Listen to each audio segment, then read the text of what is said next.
L'aube pointait à peine, jetant des voiles gris sur la forêt endormie, quand Grisou, le vieux loup au pelage aussi gris que la mousse des rochers, s'installa au bord d'une clairière. Ses muscles fatigués mais puissants se détendaient alors qu'il humait l'air frais du matin, le museau levé vers le vent. Ses yeux d'ambre, sillonnés par les années, scrutaient l'horizon avec une patience infinie. C'est alors que Rouquin, un jeune renard à la queue flamboyante et au mouvement vif, surgit en trottinant, son air mutin trahissant une certaine assurance. « Tiens, tiens !» lança Rouquin avec une pirouette moqueuse. Le grand Grisou, contemplant les herbes matinales, les pattes lourdes après une nuit infructueuse, sans doute. Sans même tourner la tête, Grisou laissa échapper un grognement bas, sa voix grave et rocailleuse. L'arrogance sied mal à la fin, jeune Rouquin. Et ma nuit fut tout sauf infructueuse.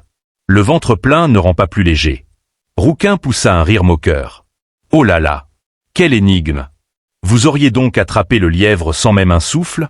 Ou peut-être un campagnol endormi, que vous auriez écrasé en vous retournant.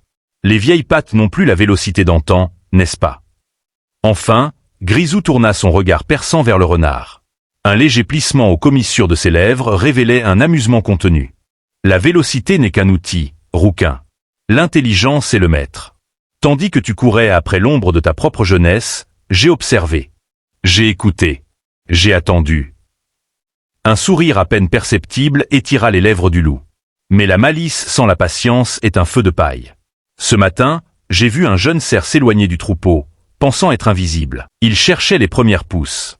J'aurais pu le charger, épuiser mes forces pour une chasse incertaine. Mais j'ai senti le vent. Le vent?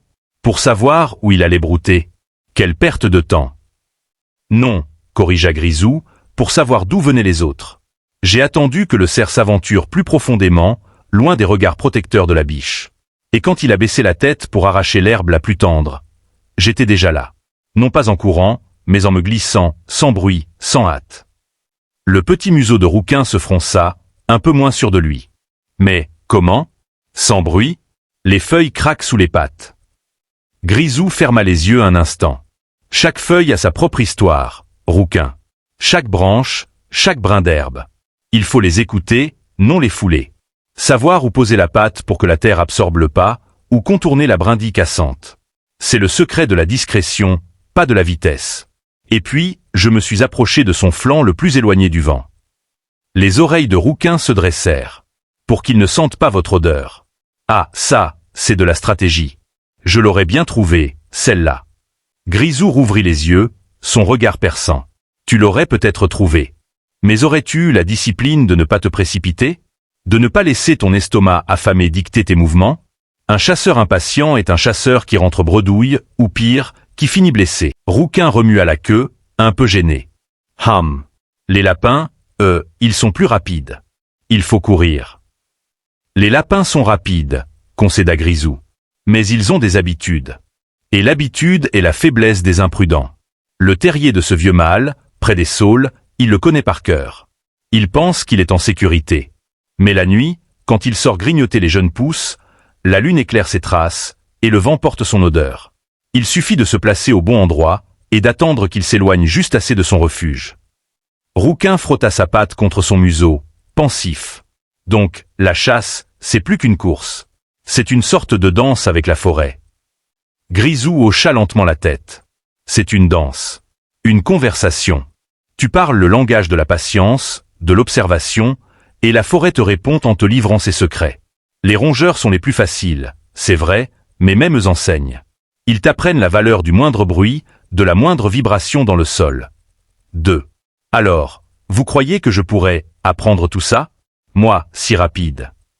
Le vieux loup se leva lentement, ses muscles craquant doucement. Tu es rapide, Rouquin. Et c'est un avantage. Mais ce n'est pas le seul. La forêt est vaste, et elle a de la place pour toutes les manières de chasser. Mais la meilleure est celle qui préserve l'énergie et qui respecte la sagesse des anciens. Ne sous-estime jamais le pouvoir de l'attente, et ne te moque jamais d'un ventre plein. Rouquin regarda Grisou avec un respect nouveau. Un ventre plein. Et moi qui pensais qu'il fallait toujours courir. Vous avez bien mangé, n'est-ce pas? Grisou commença à s'éloigner, son pas lourd mais assuré. Suffisamment pour ne pas avoir faim avant midi. Et toi, jeune Rouquin, tes pièges à campagnols ont-ils été fructueux cette nuit? Un peu embarrassé, Rouquin répondit, disons que, j'ai eu quelques déceptions. Mais je crois que je vais essayer d'être un peu plus patient la prochaine fois. » Sans se retourner, la voix de Grisou porta loin dans le matin. « La forêt t'enseignera, si tu sais l'écouter. Bonne chasse, Rouquin. » Rouquin regarda le loup s'éloigner, puis leva les yeux vers le soleil levant, un air pensif sur son jeune visage. « Bonne chasse, Grisou, et merci. »